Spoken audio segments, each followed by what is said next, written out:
Il y avait des complications particulières lors de la prise en charge, lors du traitement et de l'accueil de ces voyageurs algériens. Est-ce que c'est à cause des tensions qui opposent les deux pays que les voyageurs algériens ont été difficilement ou rigoureusement contrôlés? Tout allait très bien et d'un coup les policiers se mettent à fermer la majorité des guichets, à l'exception d'un seul réservé à ces voyageurs, un seul guichet donc pour les voyageurs algériens. Et de façon surprenante, une préférence a été accordée aux voyageurs d'autres nationalités sur ce guichet qui était censé être réservé aux passagers algériens. Des ressortissants de d'autres nationalités, donc ils devaient aussi passer par ce guichet. Et les agents de la part française ont donné la priorité, ont privilégié le passage le passage au niveau des postes de contrôle de ces ressortissants étrangers au détriment des passagers algériens qui devaient prendre leur mal en patience. Le traitement réservé aux passagers algériens s'est apparenté à un affront, dénué de toute courtoisie au égard. Quand tu es résident en France, tu passes pas par le même guichet.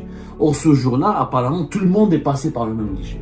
C'est effectivement inhabituel. C'est l'ambassadeur en personne qui devait intervenir, qui doit être saisi et qui doit traiter ce dossier et gérer ce dossier.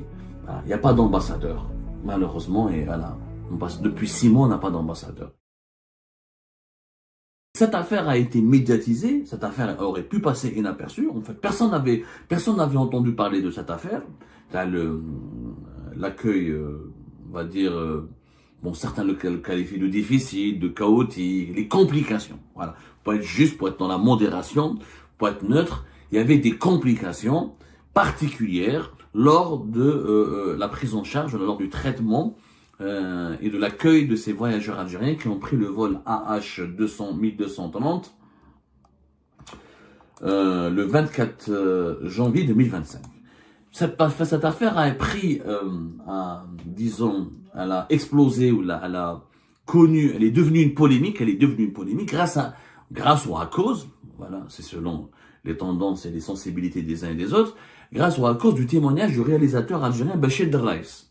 Alors, le réalisateur Bachir Derraïs, il vit entre les deux pays, il voyage régulièrement, et il y a de cela 4 jours, sur sa page Facebook, il a fait un témoignage dans lequel il raconte ce qu'il a vécu à l'aéroport Roissy-Charles de Gaulle, où il décrit l'atmosphère très tendue et un petit peu l'anarchie, la débandade, qui a régné ou qui a caractérisé l'arrivée des voyageurs algériens à l'aéroport à Roissy-Charles de Gaulle le 24 janvier dernier. Et ce témoignage, il a été médiatisé par les médias algériens qui l'ont utilisé de façon un petit peu malhonnête parce que certains médias algériens, ils ont parlé de mauvais traitements, de maltraitance, de brimade, d'humiliation, de mépris.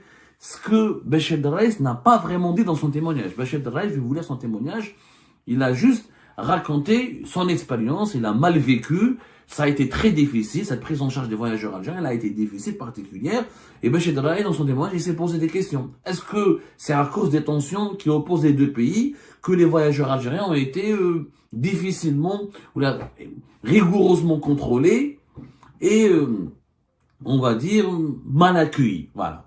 Bachir Derraïs, il s'est senti mal accueilli, comme beaucoup de ces passagers algériens du vol AH1230, il s'est senti mal accueilli à Paris.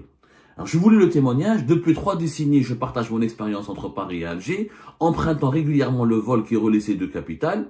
Or, les événements survenus hier soir, il parle de, son témoignage a été publié le 25 janvier 2025. Lui, il parle de son vol du 24 janvier 2025. À l'aéroport Charles de Gaulle-Roissy, m'ont sérieusement interpellé.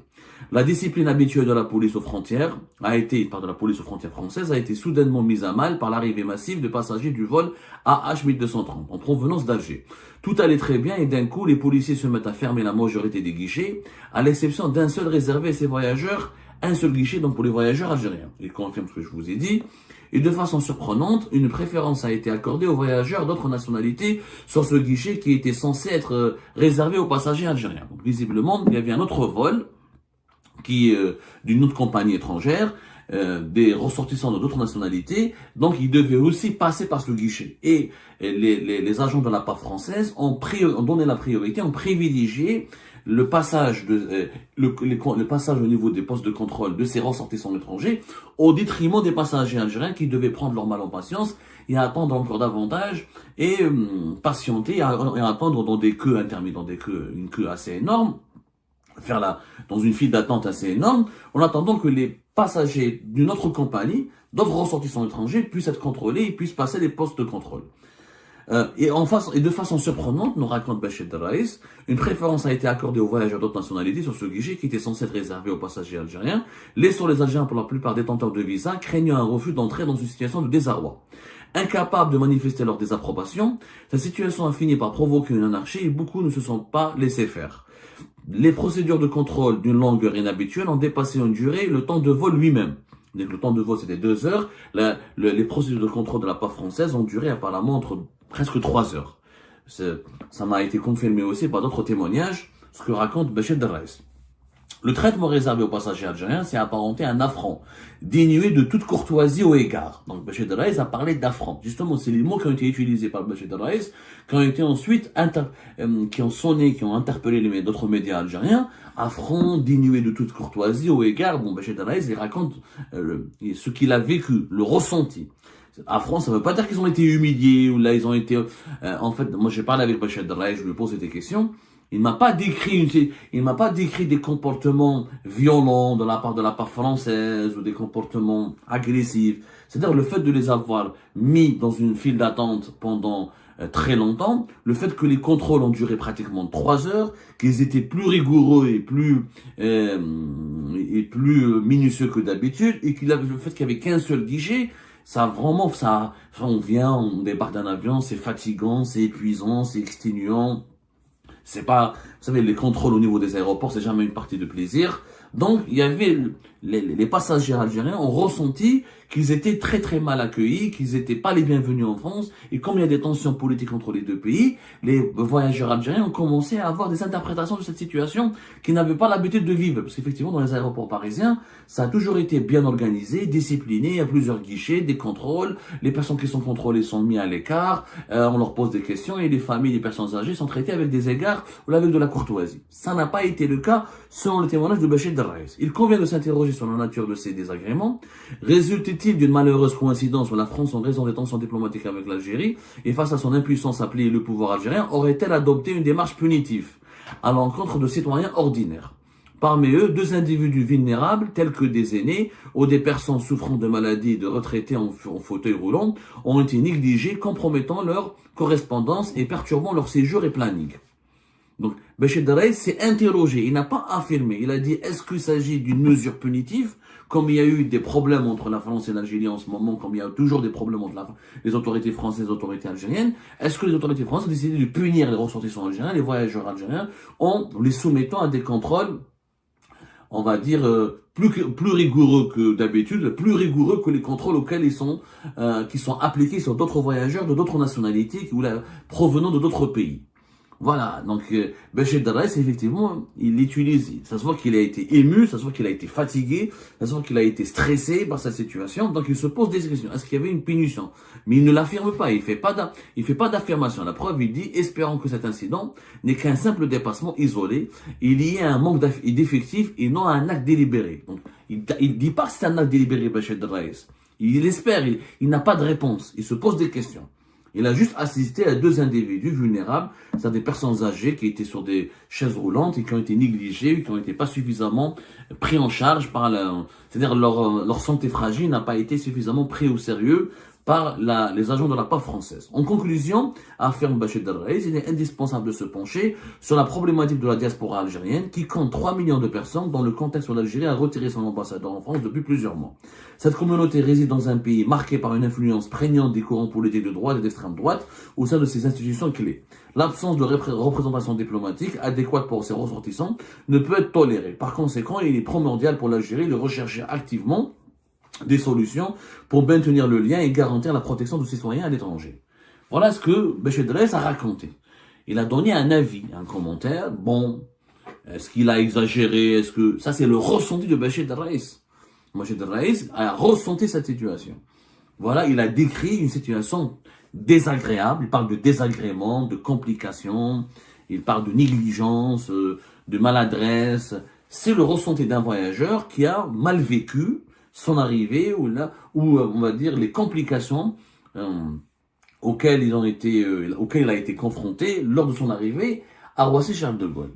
Après, le communiqué du ministère des Affaires étrangères algérien, il parle de témoignages qui ont été, d'autres témoignages qui ont été recoupés. Moi, j'ai pas vu d'autres témoignages concordants. C'est le thème principal, la principale c'est une personnalité. Béchir Drais, c'est une personnalité. C'est un réalisateur connu, le film L'Arab Ben Mehdi. Il est très suivi sur les réseaux sociaux. Il a beaucoup de journalistes algériens parmi ses abonnés. Donc, son témoignage a été rapidement exploité. C'est pour vous dire, nous sommes dans un contexte, dans un climat de tension, de forte tension. Un climat de tension vraiment très aigu, clairement dans un climat de défiance des deux pays. Il y a un sentiment de défiance qui anime les deux pays. Chacun a une défiance à l'égard de l'autre. Et donc, malheureusement, les médias alimentent cette zizanie, entretiennent cette mécanique de la bagarre, cette mécanique du conflit.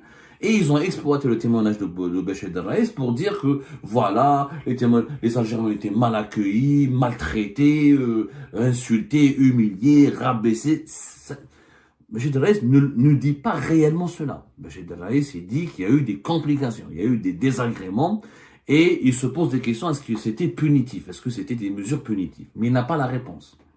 Le témoignage de Béchir Drais aurait dû être recoupé, aurait dû dire Béchir Drais, apparemment personne ne l'a appelé, ni le ministère des Affaires étrangères, ni l'ambassade d'Algérie. Mais bon, il y a eu des médias qui ont exploité ce témoignage et quelques jours plus tard, le 28 janvier, le ministère algérien des Affaires étrangères qui publie donc un communiqué extrêmement virulent et qui accuse la France, encore une fois, d'instrumentaliser ses ressortissants algériens qui sont établis en France à des fins de pression, de provocation, de tentative d'intimidation.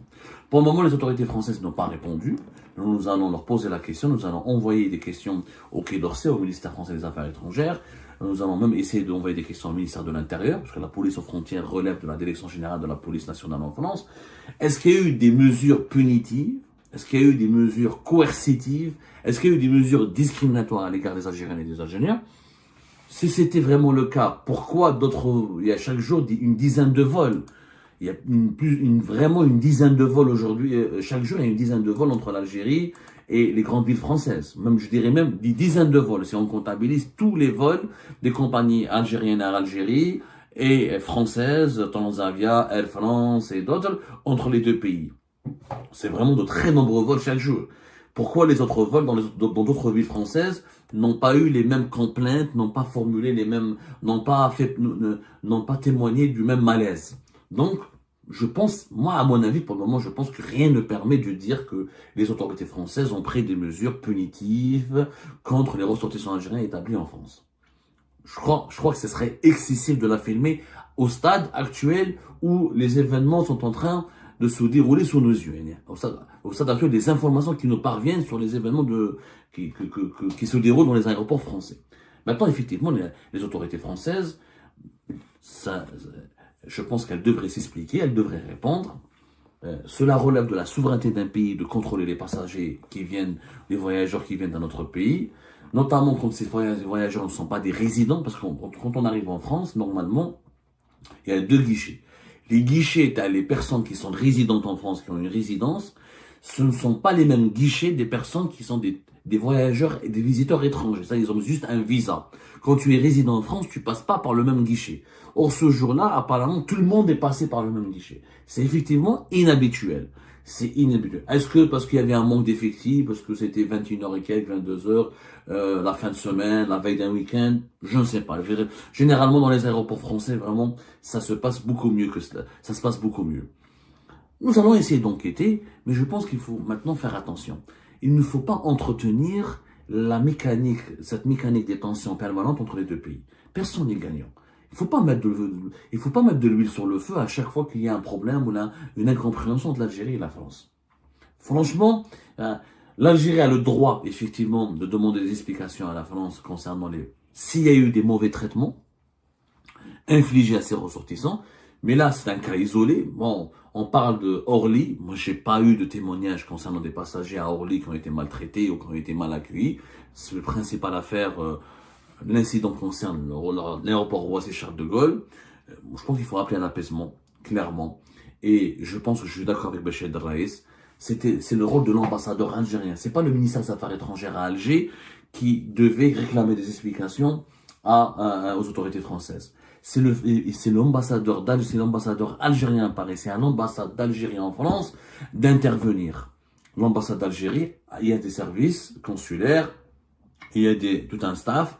Elle pourrait dépêcher un représentant au niveau des aéroports parisiens pour vérifier l'accueil des témoignages, l'accueil des passagers, des voyageurs algériens, et pas pour inspecter, parce que ça, encore une fois, on est dans la souveraineté de l'État français. Mais les représentants diplomatiques de l'État algérien peuvent aller dans les aéroports français, parler avec les voyageurs algériens, faire leur petite enquête, constater, pas vérifier, pas inspecter, mais constater l'accueil qui est réservé aux voyageurs algériens, et faire leur enquête, encore une fois, sur le terrain, pour ensuite faire un rapport très détaillé, et c'est à l'ambassadeur algérien de prendre contact avec les autorités françaises pour pour faire des remarques, soulever des interrogations ou des questions, ou demander des mesures qui protégeraient ou qui prendraient en compte les intérêts ou les droits des voyageurs algériens qui arrivent en France. Mais on n'a pas d'ambassadeur. C'est ça, c'est anormal que l'Algérie ne nomme pas un ambassadeur en France. Tu n'aimes pas la France, tu as un problème avec la France, tu n'aimes pas Macron, tu n'aimes pas l'élite française. Ça, c'est ton problème. Mais tu ne peux pas nier que la France, c'est très important pour l'Algérie. On a une communauté au bas mot, 3 millions de personnes. Quand il y a 3 millions et presque 4 millions de personnes qui voyagent entre les deux pays chaque année, c'est quand même pas n'importe quoi. C'est le pays qui abrite la plus grande communauté algérienne à l'étranger. On ne peut pas se permettre d'avoir un poste vacant. Quand le poste d'ambassadeur est vacant, ça veut dire que la communauté algérienne n'a pas d'interlocuteur, n'a pas de défenseur, n'a pas quelqu'un, il y a personne qui veille sur ses intérêts, sur ses droits, et il y a aucune passerelle entre l'Algérie et la France. L'ambassadeur, c'est lui la passerelle, et c'est lui l'interlocuteur attitré de l'État français par rapport à l'État algérien. C'est l'ambassadeur algérien.